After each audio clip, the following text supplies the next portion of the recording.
about to enter the courtroom. The people are real. The cases are real. The rulings are final. This is her courtroom. So, Mr. Phelps, how old are you? 27 years old. Mr. Lochte, how old are you? I'm 28 years old. You and your friend, former friend, Ryan Lochte, swam for the same team, right, Mr. Phelps? Yes, ma'am. So, Mr. Lochte, what is the problem? He cheated in the men's 200-meter individual medley. Do you have any proof? I beat Phelps in the 400-meter by 4.10 seconds. I just wasn't trying that hard in that 400-meter. I was just born genetically superior. Who here thinks that Olympians are born and not made?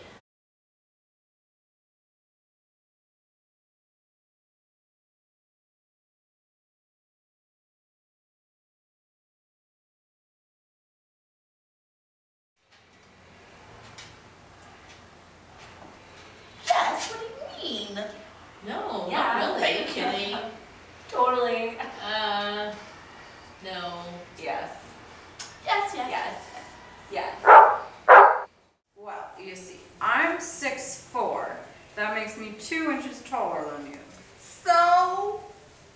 So I have longer arms and hands than you. How big? Well, my wingspan is greater than my height, and I have bigger feet than you. I'm size 14. How big are your feet? I'm a size 12. Well, according to my buddy George Dvorsky, chairman of the Institute of Ethics and Emerging Technologies, my oversized feet give me a 10% advantage. I also have torso of a 6'8" individual, while I have the legs of a 6-foot man. This gives me an advantage because of decreasing drag in the water, and I make quick turns. Boys, enough. Jury, do you have any conclusions? Taller athletes have longer arms. This gives them an advantage in regards to stroke length and improves swimming economy. Since this is a major predictor of performance, a 4 centimeter increase in arm length would give Mr. Phelps a genetic advantage, an approximate 12% improvement overall. This trend is seen in various Olympics where taller athletes have dominated both in final heat and podium. This is highly evident in the 2012 London Olympic Games where 9 out of 13 male sprint swimmers, even gold medalists, was the tallest on the podium. Jury, do you have any conclusions? We have, Your Honor. In the case of Lochte versus Phelps, the jury finds the defendant not guilty.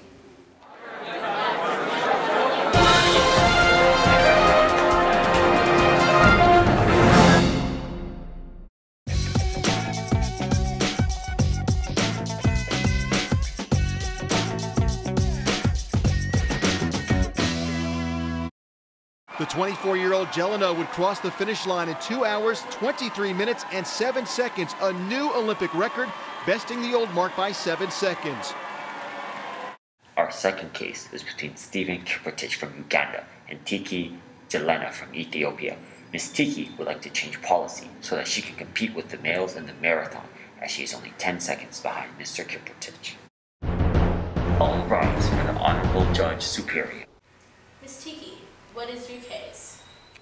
I was only 10 seconds off of his time. I would have beat 20 guys in the race, and 20 of the guys in the race didn't even finish. Well, you would have come 65th in my race if you competed with that time.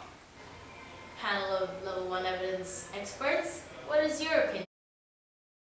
Well, women have a definite disadvantage in terms of physiology. Certain things you're just born with. Women have a lower upper limit for left ventricle wall thickness during systole and left ventricular internal diameter during diastole.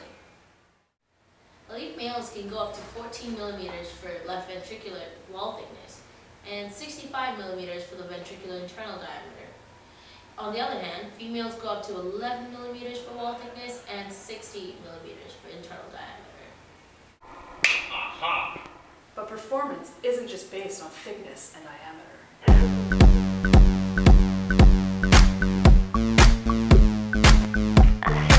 Well, yes, but there are other factors as well. For example, women have lower blood volume, around 6% fewer red blood cells, and around 15% less hemoglobin, which means lower oxygen carrying capacity of blood. And they also have smaller hearts, so higher heart rate equals smaller stroke volume, and lower max cardiac output, so around 20% lower max aerobic capacity. Also, estrogen has an effect on the cardio system as well. It increases in thrombosis and also has a vasodilatory effect on vascular smooth muscle. I've decided to dismiss this case on grounds of a mistrial. This is because, in terms of getting on the podium, Ms. Tiki wouldn't be able to compete in comparison to winning men, as it is beyond her physiological capacity.